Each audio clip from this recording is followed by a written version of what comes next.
Inararo ng isang truck ang isang kotse at motorsiklo sa San Ildefonso, Bulacan. Ang disgrasya nasa pulpas sa video. Nasa frontline ng balitang yan si Brian Basa. Makikita sa kuha ng dashcam na ito ang pagliko ng kotseng ito sa kabilang lane ng kalsada sa barangay Sapang Putol sa San Ildefonso, Bulacan nang biglang sinalpok ito ng kasunod na truck. Pero di lang ang kotse ang napuruhan sa disgrasya. Sa isa pa kasing kuha ng CCTV, isang motorsiklo rin ang inararo ng truck. Nakaladkad pa ito kasama ng dalawang sakay.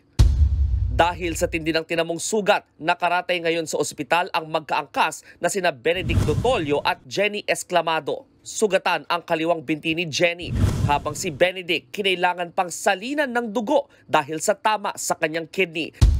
Kwento ng ama ni Benedict, bibili lang dapat ng bigas ang magtiyahin ng madisgrasya. Siyempre anak ko yun, nandun, nakikita ko, tapos nagbabantay ako doon, nakikita ko nahihirapan.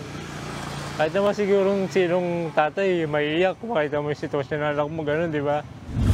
Swerte namang nakaligtas ng walang galos ang driver ng sedan. Ayon sa San Ildefonso Police, magde-deliver sana ng buhangin ang truck sa Baliwag mula Cabanatuan, Nueva Ecija. Ayon dun sa driver, pinipreno niya, kaya lang hindi kumagat yung preno. Kaya hindi na kayang kontrolin yung kaya bumangga dun sa motor, tsaka dun sa kotse. Hindi na magsasampan ng reklamo ang mga biktima matapos silang magkaareglo. Nangako naman ang driver ng truck na sasagutin ang pagpapagawa sa kotse at pagpapagamot sa mga nasugatan.